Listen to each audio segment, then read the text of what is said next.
You're listening to DraftKings Network.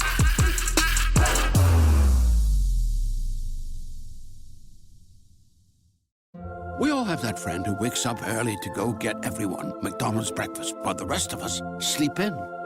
This is your sign to thank them. And if you're that friend, this is us saying thank you. Just a friendly reminder that right now, get any size iced coffee before 11 a.m. for just 99 cents. And a satisfying sausage McMuffin with egg is just $2.79. Price and participation may vary. Cannot be combined with any other offer or combo meal. Ba-da-ba-ba-ba. This is the Dan Levator Show with the Stugotz podcast. I'm getting berated by Homer Jeremy Taché during the break because he had a bit of news on Skip Schumacher and the Marlins, and I was supposed to get to it during the local hour, and now the Miami Herald has reported the news that Jeremy Taché had that would have been a scoop exclusive to our show. He gave it to me yesterday. I was supposed to tell you. We were supposed to bring it up. Now he's mad at me. He's mad at you. He's mad at Craig Mish. We are the show that has the news and forgets to break it. So with Skip Schumacher, it was reported a couple of days ago that the Marlins declined his mutual option for next season. But without the context of the fact that that conversation happened between the Marlins and Schumacher. And so Skip asked for the Marlins to decline their end of the option. He was upset with the fact that Kim Ng was no longer in charge, but it wasn't a slight against Peter Bendix in the front office. It was more of, hey, we need to see what the approach is together. I'm a hot commodity. I'm coming off manager of the year. I want to see where this is going. And so that was a sort of mutual decision that was made to not exercise that option, as opposed to the Marlins simply being incompetent and looking at Schumacher and saying, well, we don't want you going forward. So now Skip will be a quasi-free agent at the end of the year, but there is a conversation that was happening there beforehand. They agree that this is not a place for him to be worth being. I don't know about that. They agree that in a year he might not want to be here, and everyone acknowledges the most humane thing. That's not quite what I said. They already said respectfully. I mean, turn it around, or you may not be here by the end of the season. They their promotional campaign, one of the worst I've ever seen for opening day, was skip it. You know, we were supposed to be a part of that. Hilarious. We Never were came invited. together. We skipped it. We apparently skipped that invitation. Yeah, we tried. Yeah, I tried. Skip's decision looked a lot better 11 games ago. I mean, you're 1-10 now, and all of a sudden nobody remembers that you were the manager of the year last year. You know, if he continues on this path, I don't know how sought after he's going to be as a free agent. The timing of that news was certainly interesting, right? So if he's 12 and 150, this path of going not 1 many and 10. people are seeking out the 1-10 manager, Dan. Well, that does make the timing interesting, right? Because if that had been a little more thoroughly reported in the offseason, you're having a different conversation. So get out ahead of it while the team's 1-10 and the roster looks terrible. Of, hey, by the way, they declined me. I'm not going to be here, and it's all their fault. And look, that's not that Skip isn't taking accountability. Of course he is, but it's more of a interesting timing on the report. Is there anything that he's actually doing wrong that he could be doing better in terms of what Marlins fans' gripes are? Well, this losing, is more, he could be winning. Yeah, no, I understand that, but in terms of like... he's playing some guy named Birch Smith. Okay. 5 times this season already. Birch Smith. You know what Skip should be doing? He should be having a healthier starting rotation and an owner who spends money. That's what he should be doing. You know what we should be doing? Not signing Rays. Bad Rays at that. If they're available, there's a reason they're not on the Rays anymore. And I'm here to give everybody time, and I'm not going to go after Peter Bendix. But Peter, there's 29 other teams that you can sign players from. I guess 28 because you're not going to sign your own players apparently. But there's 28 other teams out there you can sign people from. They don't all have to be former Rays. You don't have to keep calling your friends. These are the bad friends because if not, they'd still be on the Rays. Yeah. But there's time. I'd like to get ahead and say there's still time to turn it around. We're only 11 games into the season. Yeah. We're not going to overreact. Long season.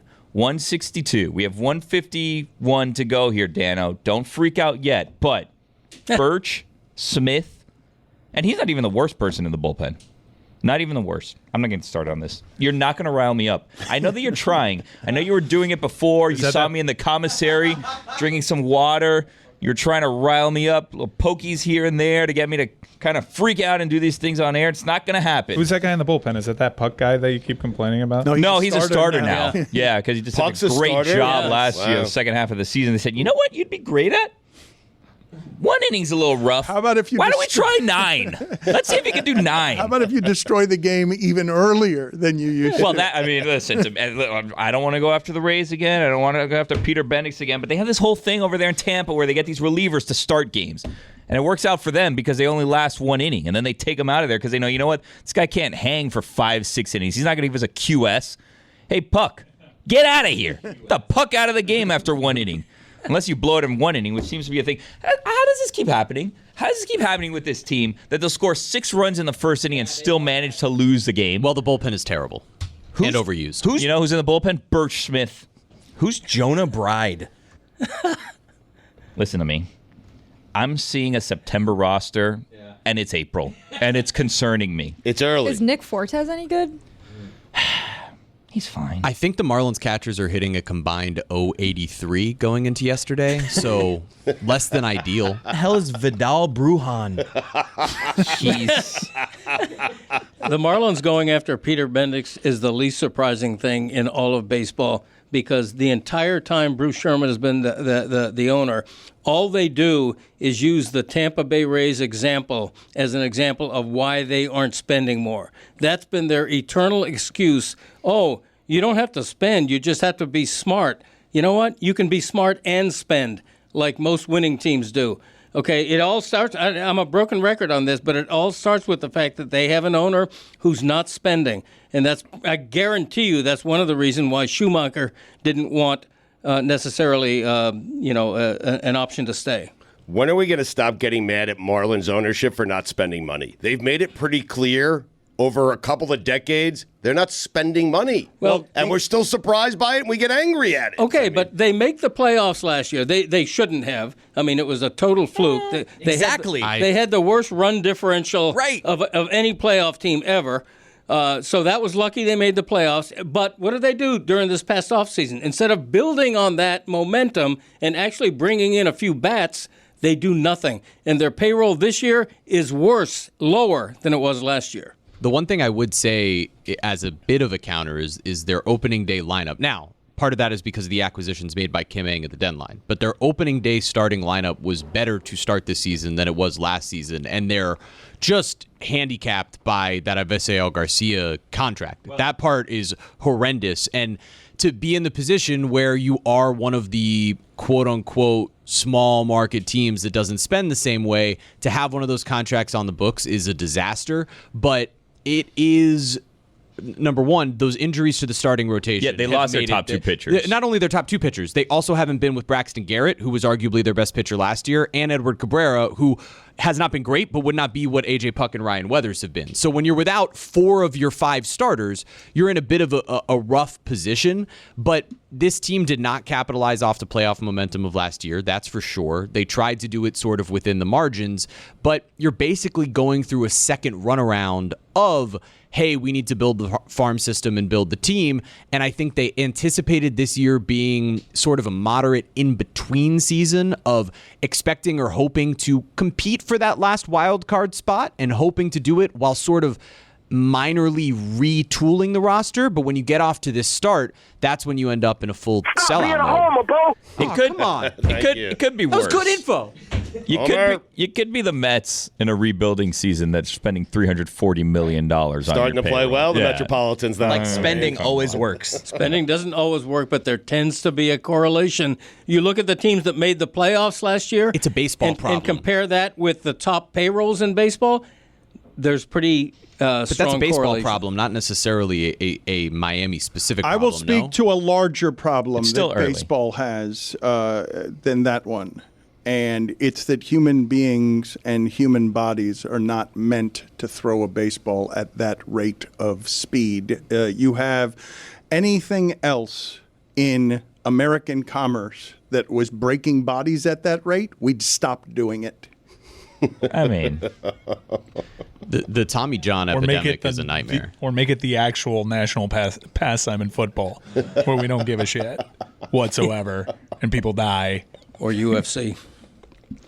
It's early still. Act of throwing a baseball at 100 miles an hour is not something that the body is clearly meant to do. Baseball has a problem with the fact that the spin rate and the torque and everything that's happening to elbows make it so that Tommy John surgery is almost a certainty for your power pitcher. You want him to have it earlier in his career so that he can repair his arm. And one of the funny things about the surgery named after Tommy John, because we have 3 people in this room who actually saw Tommy John pitch, is that he threw 87 miles per hour the entirety of his career. Junk ball. He was never throwing 103 miles per hour. I liked Ozzie Guillen's solution of just, everyone should be fat. Because, I never had the fat players get hurt. They just built muscle and they were fat and they never injured themselves. Everyone should just be fat again. I agree that 100-mile-an-hour fastballs equate with arm trouble.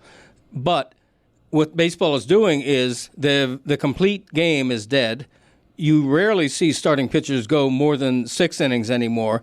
The bullpens are overworked. The Marlins routinely use 5-6 players out of the bullpen in a game, which is why the game slows down, which is why you need these artificial rules. And now they're saying the pitch clock is also contributing to pitcher injuries. So you gotta do something somewhere.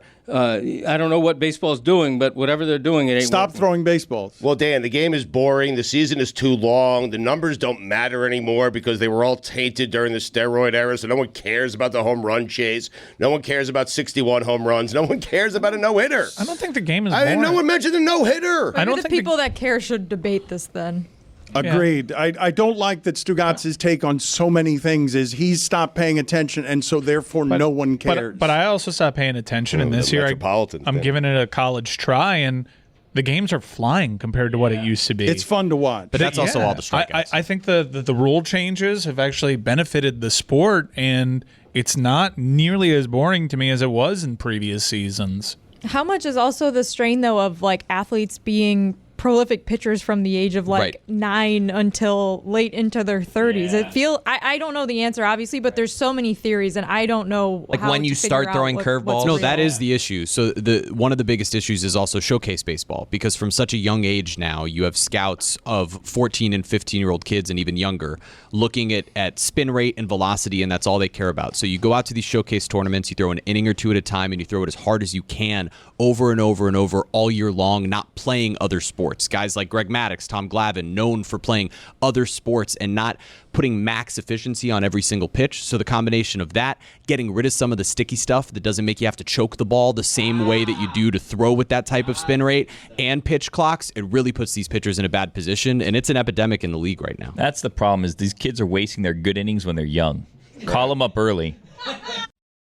Whether you need to buy or sell, or you're just obsessed with looking at homes for sale, Redfin's got you covered. Redfin updates their listings every 2 minutes, so you can see new homes first. And they give you personalized recommendations based on the homes you like, so you can find the home that's just right for you, whether that's a cabin, a craftsman, or a castle. With the top-rated Redfin app, you can favorite homes, share listings with others, and schedule tours, even the same day, with a local Redfin agent who can help guide you through the whole home buying process. And if you're looking to sell, Redfin agents have the experience to get you the best price possible for your home. That's because they sell twice as many homes as other agents. With a listing fee as low as 1%, Redfin's fees are half of what others often charge, which means you'll have more money to put towards what matters most to you, like your next home. In fact, last year, Redfin saved home sellers $127 million. No matter where you are in your real estate journey, Redfin can help. Download the Redfin app to get started today. Dan Le Batard. I'm gonna get some golf ASMR. Stugotz. Oh, me. This is the Dan Le Batard Show with the Stugotz.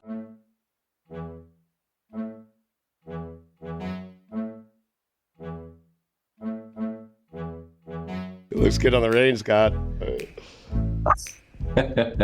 He typically does. On the putting green, not so much, though, bending over to get the ball. Good analysis from He Stugotz. looks extra good. Tiger Woods standing over a tee looks pretty good. Yeah, but everyone's worried about his health, and I'm telling you, he looks as healthy as he can look at this point of his career. It seems like for the last several years, it's nice to see you, Scott. It seems like for the last several years, Stugotz wants to talk himself into. Tiger can do it on this course because I've seen him do it on this course. This is the one course that he would do it on. 5 times. Can we please get old Tiger, not just an old Tiger, but the used to be Tiger? The answer's no, right? The answer's no, right, Scott? It's so hard to say it's no because I've known him forever, and it was always don't bet against me. But I mean, Dan, he can't finish rounds, man. Like we haven't seen him complete rounds because his body has betrayed him to the point that he can't finish rounds. So finishing 4 rounds and being lower than everyone else out here feels like it's a bridge too far. So maybe that's a nicer way of saying he can't, but I don't know how he can.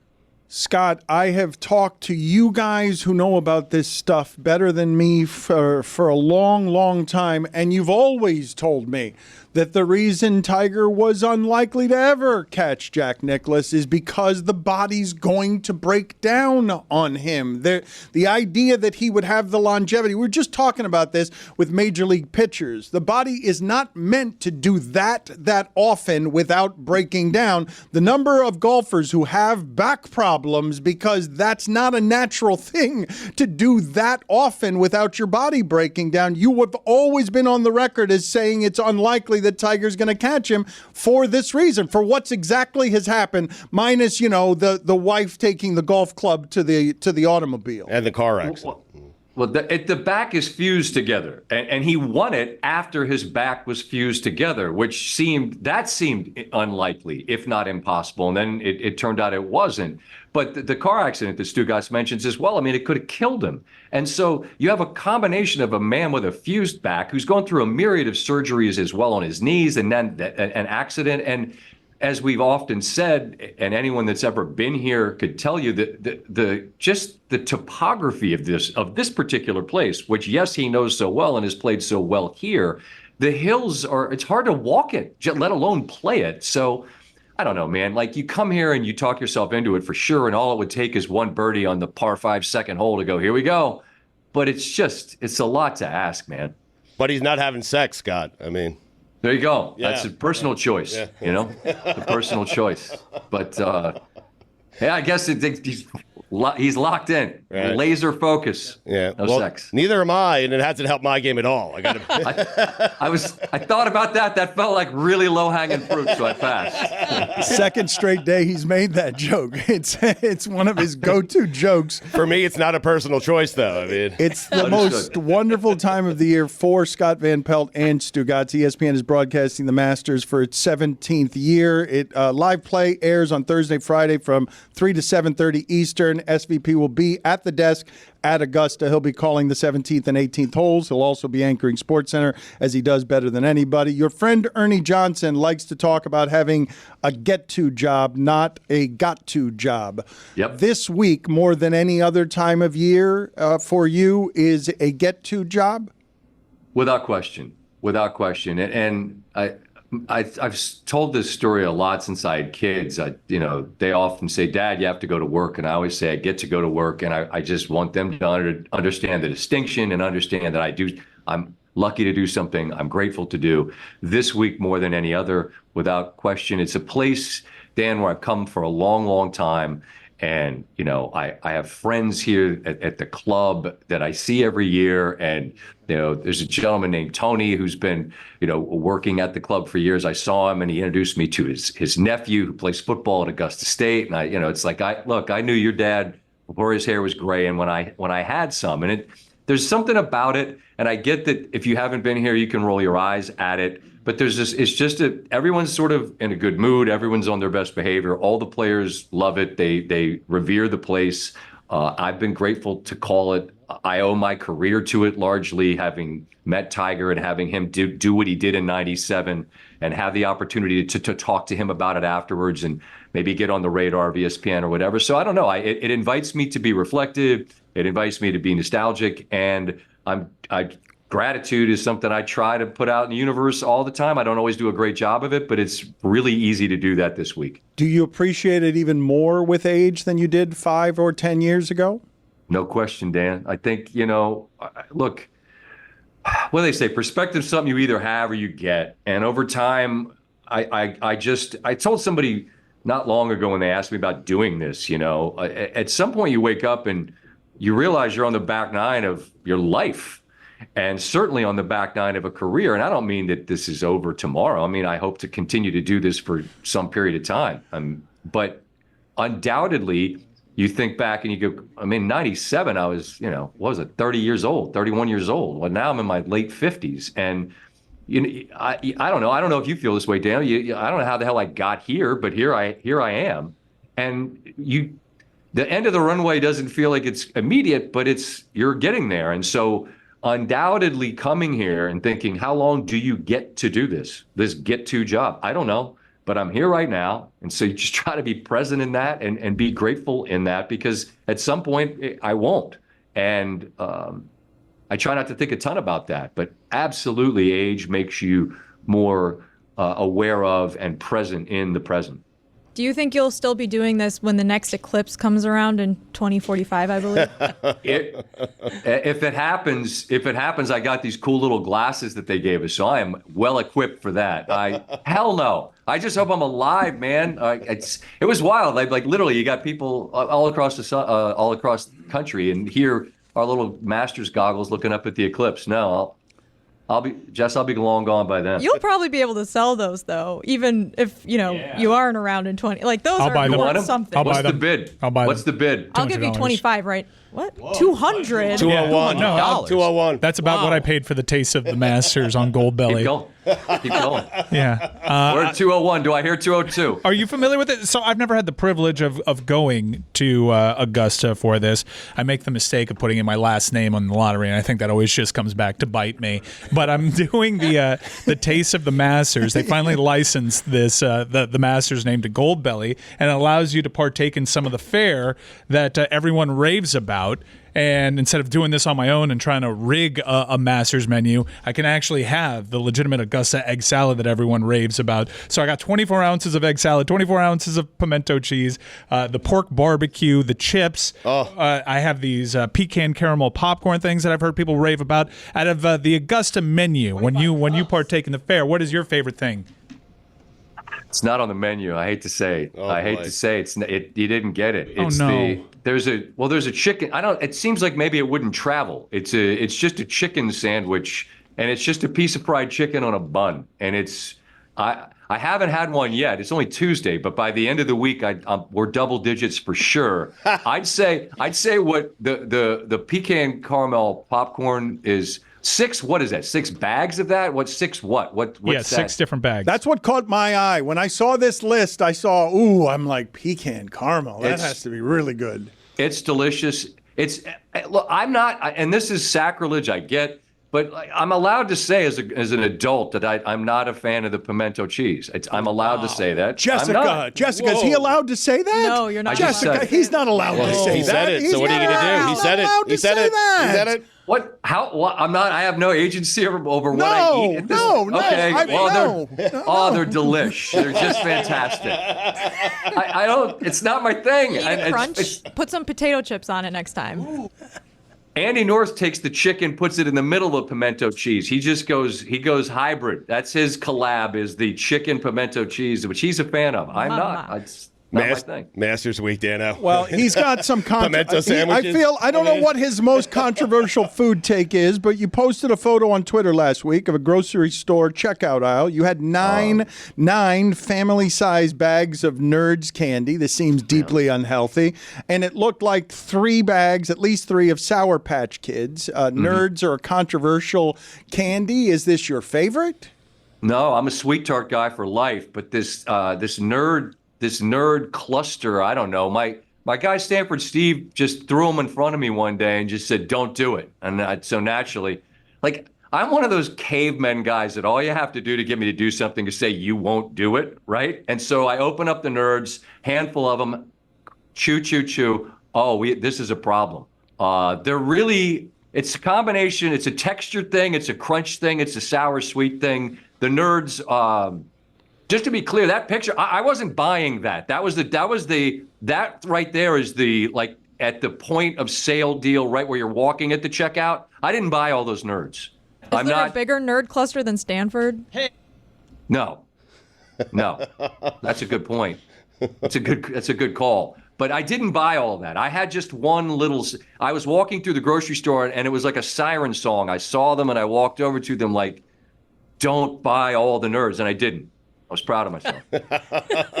I don't mean for this to sound too paternal, but I am proud of you in general, even though I'm younger than you. Just seeing you carve out your own thing and your own way at ESPN at a time that it can be difficult to do such a thing. And he didn't carve out the master, just so we're clear. That's correct, okay. But he carved out a great gig that allows him to spend this week doing something that he loves to do and being paid for it. Your first big national gig was the Golf Channel. You still, I'm reading here, it's reported that you've got a Post-it note on your desk from the end of your time at the Golf Channel, which reads, quote, "I'll never work at ESPN," end quote. That's right. Why is that there, and why did you have the feeling that you would never work at ESPN? So I worked with this producer at the Golf Channel who had come from ESPN. He was sort of this legendary curmudgeon named Lee Rosenblatt. Everyone called him Nate. I don't know why everyone called him Nate, but they called him Nate. And Nate said to me, I just realized as I said that, why the hell they call him Nate? I have no effing idea. His name was Lee. No, nickname Nate. Wow. How's that work? Anyway, Nate told me, exactly, what is the correct question? I have no idea. Nate, anyway, he says to me pretty early on at the Golf Channel, he's like, you're gonna go work at ESPN someday. And I'm like, I'm not gonna work at ESPN. He's like, I'll bet you $100. And so I wrote, I'll never work at ESPN, signed it, and I obviously lost that bet. And I keep it, Dan, as a reminder to myself, don't say the thing you won't do. I've done it for 20 some odd years now. And I've explained this, and here's the truth. It was imposter syndrome that I had at the Golf Channel. I didn't go to journalism school. I just snuck through this back door. I met Tiger Woods and they put me on TV. And I just kept thinking, ESPN would never want me. Well, so saying I would never do it was like this preemptive thing, like, right? Like, oh, I wouldn't date this beautiful woman, as if that was my choice, right? It was me saying I wouldn't do this thing. And I keep it just as this reminder to myself, well, actually I have, and I hope I've done it well enough that I'm here at Augusta to do my job. And don't say the thing you won't do in life, whatever it might be. And literally, I keep it on my desk, and it sits there staring at me. It's old. It's dated. It's from 1996. But it's good. It's good to have that sort of rudder for yourself. And I think of it often. And I've changed some of the things I've done. I've taken on different challenges throughout time, and I try to remind myself not to just get stuck in a lane, which I think can happen to all of us if we're not willing to do the thing we think we aren't good enough to do. Scott, it's gambling time. Give us some flyers, because it's hard to bet against Scotty Scheffler. He's had a 2-year run. He's won this event. It's hard to bet against him. He's the favorite. But give us some guys that a lot of people really aren't talking about headed into Thursday. I like my guy Keith Mitchell. He's a dog. He's a Georgia guy. He could go low here, and wouldn't surprise me a little bit. My colleague Curtis Strange on our media call the other day said, "I like that Oberg guy." I'm like, You like the 9th ranked player in the world as a dark horse? Hey, keep an eye on UConn in the tournament. They might be onto something. I'm trying to think of other people. Like, look, and I'm not going to hit you with a Curtis, but like Spieth hasn't played well. I'd be shocked if he doesn't play well here this week. Corey Connors is a guy that last year had a chance to break through and win a major championship. Again, I'm not talking about somebody outside of the top 100 in the world, but you might not hear his name mentioned. And I think Connors is a guy that could absolutely play well here. Are you talking like top 20s here? Or are you talking wins? He just wants money. I'm looking for value, like Ricky Fowler is plus 10,000. He just wants gambling money that you have advice. Throw him somebody who might make Mitchell Connors are names that you're not going to hear them on our show, I'm sure, maybe on the Golf Channel, but these are guys that two guys that wouldn't surprise me at all if they played well. But the Scotty thing is this. Like, we get asked every time we come here, who do you like and why? And I just said Scotty because when he's winning on Sunday and I didn't pick him, I'm going to say, what kind of idiot wouldn't pick the best player in the world when he's just destined to be on that first page? Certain, I would never use that word. That's far too definitive. I'd be shocked if he weren't on the first page on Sunday just because he's playing too well to not be in the mix. But there is no value there, Stugotz, as you know. Yes. Scott, I got to circle back for a second because it's important. When you joined ESPN, did you ever pay Nate the $100? I did. Nate, this is great. Like, Nate's a ball buster in this way. Like, he literally, I think I might have moved to Connecticut and he was harassing me like a bill collector no, I'm not joking. He's like, you owe me $100. Like, like, what's that scene in Warrior where Hardy gets in the ring and he's like, you owe me $200 after he knocks the guy out? Like, Nate was that guy. And I'm like, you know what, I do. And it's the best check I ever wrote because I owed him the $100 and Cody, no joke. Like, here's a guy that saw something in me that I didn't see in myself. So he was like my Tony Robbins. But I don't know if Nate has ever been compared to like a self-help guy, but I think maybe he was. But I'm square with Nate, and I'm square with the universe in that way. Scott, the Live PGA dynamic has been around Augusta before, but the PGA is very much so at an inflection point. No one really knows what the PGA might look like the next go-round. Yeah. What's the dynamic this year with so much uncertainty surrounding both of these leagues? I know there's a big format discussion with Live. The reigning champion is a Live guy. How is that permeating throughout this event?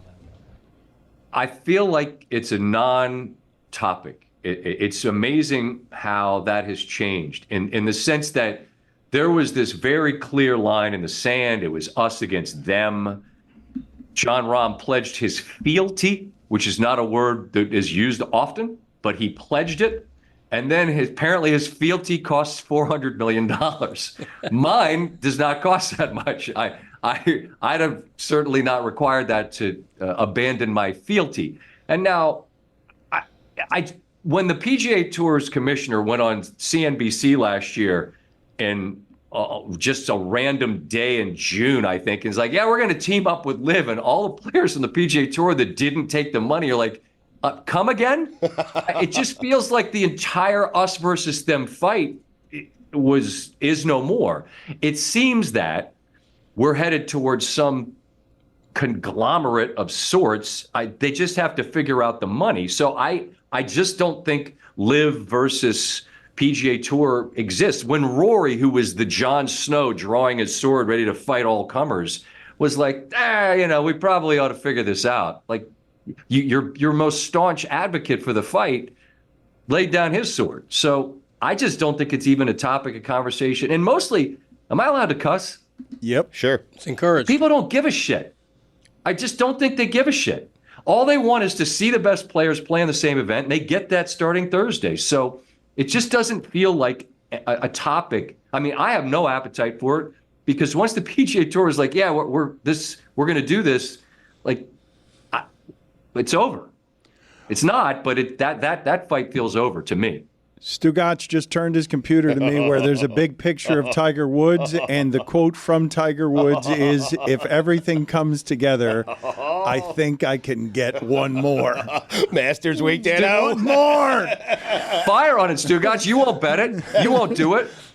I'm going to predict it right now. Tiger plays 4 rounds, finishes in the top 5. Let's go. How about that? You can make. There's You know value what? there, brother. I'm There's taking it value one there. step further, Scotty. He's going to win the Masters. Words, and there it is. Words mean nothing, ladies and gentlemen. Words mean nothing. Scott, it's always good seeing you. Thank you, sir. Hey, I want to just. I don't want to put you on the spot, but like there's been conversations about one of those sessions where we sit and talk. If we can ever figure out schedules, I'd love to do it. I have appreciation for you as a human, and I appreciate your kindness to me. That's the name of the show. Stugotz, I'm not talking to you. I'd love to sit with you and chat sometime about all of it, about life, about gratitude, about all of it, man. It's keep doing what you're doing. I appreciate you, brother. Cody's in. Thank you. Likewise. We're going to change the name of it to one of those sessions where we sit around and talk about life. Well, that's kind of what it is, isn't it? It is. That is what it is. It's way too cumbersome for a title, though. I'm sorry. See you, buddy. Thank you. Be well. Thanks, Scott. Dan Le Batard. Billy's got a conundrum here. He's got a dog now, and he doesn't know how to socialize with other dog owners. Stugotz. Dogs, Dan, I don't know if you're aware of dogs. Dogs like to smell each other and kind of like socialize and all that stuff. So then I'm holding on to a leash with my dog on it while another owner is doing the same thing, and I don't know how to interact with this owner in this case. Like, hey, my dog likes your dog's butt smell. As you guys know, I'm not good at small talk. So, like, this is a nightmare for me because what do I talk to these other dog owners about? I experienced this exact same thing with my kid at a park. It's the same thing. Kids and dogs are basically the same. Same exact Put it on the thing. poll at Le Batard Show. Are kids and dogs basically the same? Because my 2-year-old wants to run over and play with other kids, and all of a sudden I'm standing there, and our 2 kids are kind of chasing each other, and we're like, hey, yeah, there's our kids. How about that? This is the Dan Le Batard Show with the Stugotz.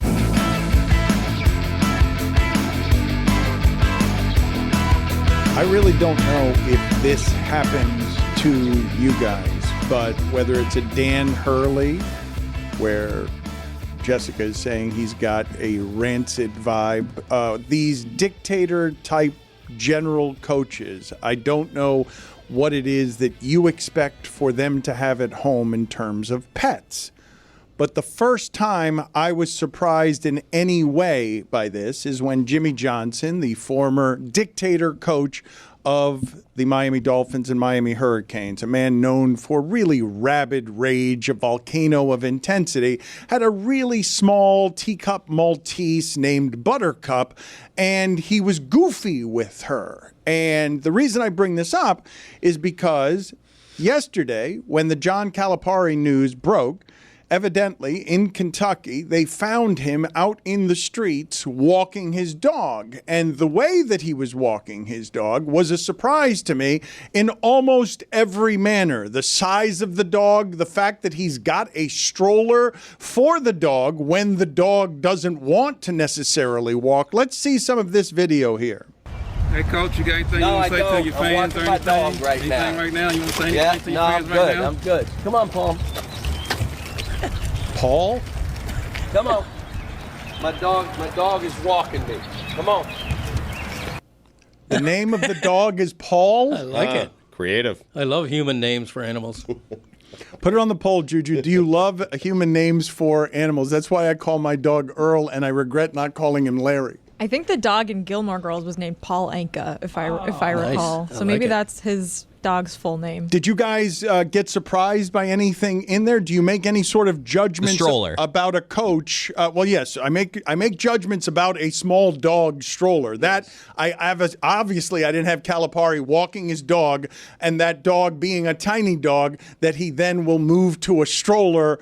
I don't even understand the stroller for the dog. Can someone, unless the dog is not healthy, what's the point of the stroller for the dog?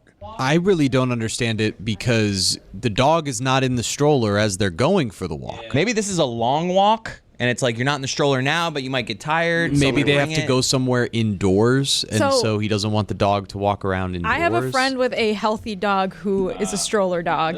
And I saw her when I was in New York last week, and she takes her dog all the way from New Haven to her job in like lower Manhattan, every day and has to like go through all the train stations and stuff. So it's easier for her to just put her dog in the stroller and then she can like dump all her bags and But stuff that makes on it. sense. Calipari's taking his dog for a walk down the block. I mean, It's a fair distinction, Big block, but though. I thought Big it was block. really Nice block. cute. It's Yeah. very funny. I feel like I would never push my dog around unless I had like a dog growing up that was very sick, so we'd put him in a stroller and walk him around and stuff. But it was like the end of his life, and it was like we wanted him to get some fresh air. But this dog, she just like strollers him around, and it's so cute, but it's so funny. Maybe he intends to kidnap a child. Huh.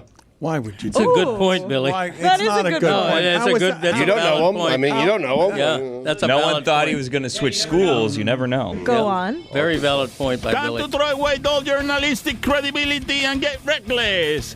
Here is something we like to call reckless speculation. You're good.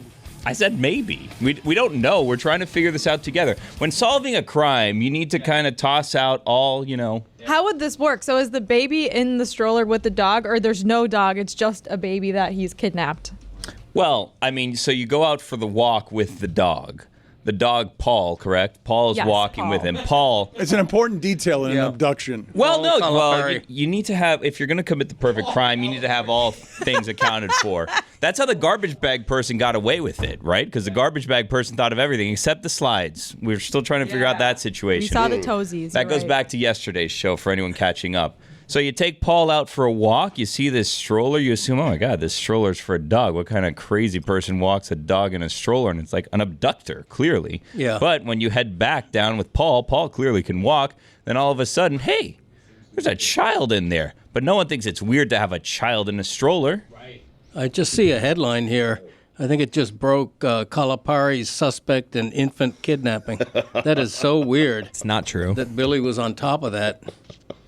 I only wish we had played the clip sooner. Could have prevented it. We're all picturing like an early 20th century heist of a kidnapping, right? I don't think anybody was Like the picturing Lindbergh any. baby. Yes, exactly. I don't think. I think we're all. The Limburg Thank baby. you, Greg. I was trying. I was like, was it a Hearst? I can't remember. Me personally, I was thinking, where does Kentucky go from here? A hearse? Hearst, Patty Hearst, I believe, was kidnapped, but she was an adult. I couldn't remember the name of Yeah, she the was Lindbergh kidnapped as an baby. adult. The Symbionese army, I think. She was brainwashed for several years. But Yeah, that's got I nothing think to do with the I think Lindbergh He's right. baby. You guys are giving him a look, but yeah, no, Greg, you're right. Nothing to. This was in this. Patty Hearst was in the 70s. Yeah. We're 70 years apart. Right. Billy Donovan's getting a lot of traction. Dawn Staley, that's where Kentucky goes.